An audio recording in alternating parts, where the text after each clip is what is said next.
All right, well, the number one question I've gotten from everybody in the class is, how can we take our applications and create our own web pages? And I've got some super cool web page hacks that I think you guys are going to go crazy on. So this video is intended for my Redlands Conservatory class, but anybody who is interested in programming and web page design is absolutely invited to hang along with us here. So the first thing I want to say is, when it comes to doing a web page, you've got a few different choices.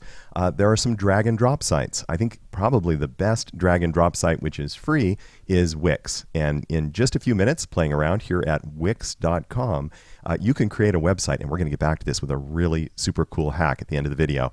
But you can create a website on Wix.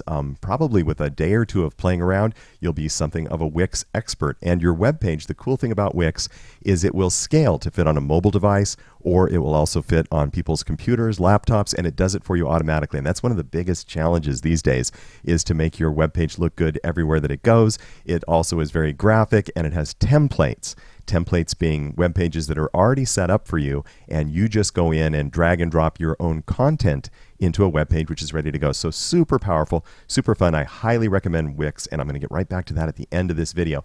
Jumping to another site that I really like because the folks there are so nice, and that's Weebly. Now Weebly, here at Weebly.com, is actually probably a little easier to use than Wix, and the people there are very friendly and very generous. So you don't run a lot of advertising on the site, and you can do a lot of super cool stuff there. So I would definitely say this is another possibility, though I think Wix is a little bit more professional looking. But everybody in the class said to me, we don't want to use a drag and drop site. We want to create, since we're programmers, we want to create a site from the ground up. And there are great advantages to that too. If you create your own site from the ground up and use HTML and programming techniques to put it on the internet, then you can make your page interactive in any type of way that you would like, which is something you're not going to be forced into a template and just what the template allows you to do, like you are with Wix. You know what? Let me jump. I'm going to jump to the cool hack that I told you about and not make you wait to the end of the video, because I want to drop this Wix window. Here is the super cool thing. When you are going to decide what you want your page to look like, one of the best ways to do that is to browse around the internet on pages that are similar to what it is that you're looking forward to designing. When you get to a page that looks like something you would like to design, whether you're in Firefox, which I believe I'm in right now, or if you're in Google Chrome, they both have the same option. You can zip over here and it says Save Page. So you can actually jump right in here and you can save that page. I've got a directory here of web pages. You can save that page onto your hard drive and then work on it with an editor, so you can modify it yourself. So here is the super cool, incredible, amazing hack that I don't know how long Wix is going to allow to exist, but it's so cool. You can design your page in Wix, then you can hack your own page by downloading the code for your page, just the way I showed you, going over in your browser and saying Save Page, and upload your Wix page to your own site. So you're not using the Wix site. It references back to the Wix site, but you're not using the Wix site. That way you have used Wix to create all of your graphics, your content. It's handling the resizing for you, but you're actually able to completely modify and put your own programming code in. And we'll get into the high detail on that later. But as I said, this is an overview video. I want you to have the idea. And that is such a cool hack, because it's the ultimate web design software. They support your platform for you, but you're not held back into a template type of a format. So let's get rid of Wix for now, and we're going to concentrate on if you wanted to do that yourself. My favorite web host right now for doing this yourself is 000webhost.com. Once again, these guys, even though they're completely free, have been really nice to me as far as offering tech support. They offer a very generous amount of space. You only get 1.5, I believe, gigabytes. It may only be 1 gigabyte of web space to work in, but that is a ton of web space, and you get that for free. You can expand that to unlimited web space with them if you're willing to pay them about $4 a month, but they don't insist on that. And the other cool thing is, if you have a little domain, meaning like your little place on the internet, which is with 00webhost for free, there is no limit to how many domains you can set up with them. So you could have 10 websites that are each 1 gigabyte each, and they're perfectly happy. The one thing that can get you with a 00 web host is they do insist that you generate some traffic. If your website doesn't get any views, which is very, very unlikely, then they'll start sending you emails saying, do you want us to take it down or do you want to keep it? That's about the only limitation. So for designing your own website from the ground up, 00 Web Host is what I recommend. And the top blank here will say, I want to bring in my own domain name. So if you've paid for a domain name, whatever that domain might be, if you worked for Coca-Cola, maybe you did their website and it was coca-cola.com, you would just put that here and they'll bring your own domain into their site. But more often than not, you're going to choose the second blank. The second blank, you can call your website anything you would like, but it has a little bit longer extension. In this case, it's comuv.com. And this little unique comuv is what allows them to make it their site. So what you can do is when you want to find out if your site is going to work here, we're going to do our conservatory. I'm going to set up a site for my class. And it'll wind up being www.our conservatory@comuv.com. A little bit unusual name there. Here is another hot tip with 00 Web Host. If you don't like the little extension that it added to it here, don't sign up, come back a little bit later and do it all over again. And this extension will change throughout the day. And some of them are much simpler. Some are like www.44.com. I actually think ComUV is a pretty cool sounding one. So I will put in my name here. And I'll use my regular email address there. That'll work just great. I'm going to type in a password for our class here. And I've got to retype that.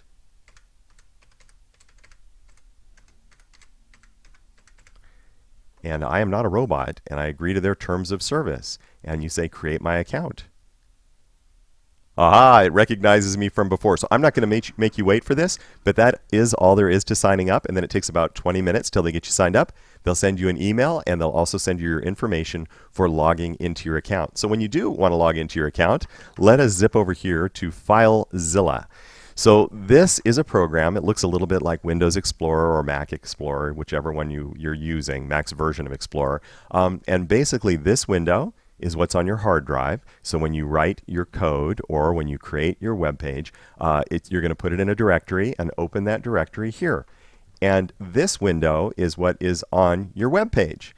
And one little quirk here, there's going to be two quirks I'm going to mention. Don't worry about memorizing what I said. As I'm saying, this is an overview, so as you hear it now, it'll just stick in your mind, and then we're going to go carefully step by step in future lessons. But it's really important that you watch this overview because it's going to give you a sense for where everything is, where everything needs to go, and what you can do to get your best web page going. So over here, it's almost always under a directory called public HTML. When I double click on that, it's taking it a few seconds to come up here because I'm making a video, of course. It's going to come up with a second directory as soon as it's able to do this. And it's going to show us everything that I've got here on my account. Now, I don't know, it's real slow logging in. I can tell it to go ahead and log in again. Let us do that. Let's log in very quickly again. Oh, wait a minute, it did it for us there. Okay, so here's everything. Once you do public HTML, it puts you into your directory, and these are all the different places I've got. I've got an archive, I've got something I did for Emily, I have my Flea Circus discs up here, and all these different web pages, which are sub-pages of my domain. And then below, this is the only other little trick I want to mention to file in the back of your mind is your main page, your main web page that comes up needs to always be named index.html. And that's how the computer knows what the root domain or the root of your web page is going to be called. It knows what to bring up first when you've got a whole bunch of different web pages. This is the first page that comes up. There are other names for it, but this is the most popular. So let's just stick with index.html. So in order to upload a web page, we're going to create it. We're going to save it in a directory, and then you'll just drag and drop it using a program like FileZilla over into your web directory. And that's going to be all there is to it when you're creating them from the ground up. That's how to upload your page. A lot of software will do this for you automatically, but I want to show you the way to do it manually, which is actually better in many ways. So now we've got that going on. So you're probably curious, how do we create the page in the first place? So you've got two ways to do that. Now this, I'm not necessarily recommending this program. I just researched and found this today. It's so similar to the commercial piece of software that I usually use that I thought I would go ahead and recommend it. It's called Blue Griffin. It's open source and it's free, but all you need to really do is go on the internet and look up web editors and browse different web editors until you find one that you like. The one thing that I think is important is I like to have one that has a graphic layout here so that you can see what you see is what you get. So they say that right here. What you see is what you get. This is a fairly important thing. And that way, when you're laying out your web page, you can see what's happening rather than just seeing lines of code. And a program like Blue Gryphon, or the one that I use is called Namo, they have the other advantage in that you click one button and it'll show you your code. You click another button and it's going to show you how your page is coming along. So super, super useful. As a matter of fact, I've got Blue Gryphon here. I could show you an example of how it looks when it's running. I've just got to pop it up really quickly for you here, and I don't want you guys to have to wait a lot of time for that to happen. Well, here's Namo. Let's jump to Namo because it's pretty much identical to Blue Gryphon. This is just a commercial product, and actually Namo has kind of lagged behind a little bit. So this is a page I made for you guys that you probably got to this video from, the JavaScript page. And this Namo, you would do the same thing with Blue Gryphon, is just like a word processor. You can come right in here, you can click, and you can type in whatever you'd like to type your header to be. If you want to turn it into a link, like these blue links that are clickable, you'll just highlight it. You'll go up to where it says link. You'll click on link. It'll ask you what the address for the link is. You'll type in the name of whatever your page is that you'd like to go to, HTTP, the normal page. And then from then on, whenever they click on your link here, it'll turn blue. It'll take them where they'd like to go. But I don't want to jump ahead into too many specifics. The bottom line is it's just like a word processor. I think Blue Gryphon is a really good place, or Gryphon is a really good place to start because it's pretty much identical to the commercial software, and you're going to be able to see your code. When you want to jump to the HTML code that created this page, you click on HTML, and here's the code. So we'll learn some of the code too, but there's no reason to sit here and type in by hand all of these commands when from a graphic editor like this, you can take a picture like this, just click on picture. It says, what picture do you want to use? When you click on the picture, it imports it for you and it writes the code for you. So you'll have a little web design software like this. I'm also going to make a list back on the web page of all the different software I've been talking about so you can download it all from one place. You won't have to run around and do it. All right, are you guys ready for hack number 2? So I told you guys if you want to look around for a web page that you like, you can just Google, say you were going to do a web page on baseball. Let's say baseball. I mean, that's a pretty typical thing. Maybe baseball scores. We'll click. Up comes something that we like. Let's take a look at a page, just the first one that comes to mind. Here's a page. Well, that is a pretty slick looking page. So maybe you're going to do a page like this. What you will do is you'll head on over here and you'll click on Save Page, save it to a directory, and then you can work on it in your little Gryphon editor. Or here's hack number 2 that I promised. There is a program, I'll put this on my page as well, which is HTT Track. And you can look that up on Google. HTT Track is a website copier. It will allow you, and we'll go into this in further detail also later, to visit a page like the one we just did that we liked, and then download not only the entire page, but the entire website that you're looking at if you would like. It downloads all the pictures, all the files. You bring those into your little Gryphon editor. And once you do that, once you bring those files in, you'll be able to work on them, change them, put your own ideas in, and then upload them to your site using that little upload utility, like I said, and kaboom, you've got a totally pro web page which you've modified and created yourself and you have total control over. And because you can get right into the directory here when you do it, when we do our coding and write our own interactive programs, you can simply copy those over as well. Now you've got the best of all worlds. You've got a simple graphic editor in order to create them in. You've even got programs like Wix that will allow you to create your programs very easily with drag and drop, and you can very quickly create a web page that's completely interactive. Okay, one last thing in the overview, and then future videos are going to start to say, step at a time, here's how we do each thing. But I don't want to take that much time in one video. I want to keep these short for you guys. So the other super great, it's not really exactly a hack, but it's a super great way to go, is if you just look up pre-made templates on the web, there's lots of those that are already ready for you to download and then modify yourself. And Steve's Templates is an oldie but a goodie. Most of these are actually pretty out of date as far as the look of the web these days, but they're super great for extra and additional pages. They're time tested. They're completely free for you to download and use. So I would definitely recommend just Googling website templates free as keywords. And I particularly like Steve's Templates because they're super easy to use. So you have 2 great hacks. You've got HTT Track, which will allow you to take anybody else's web page and download it.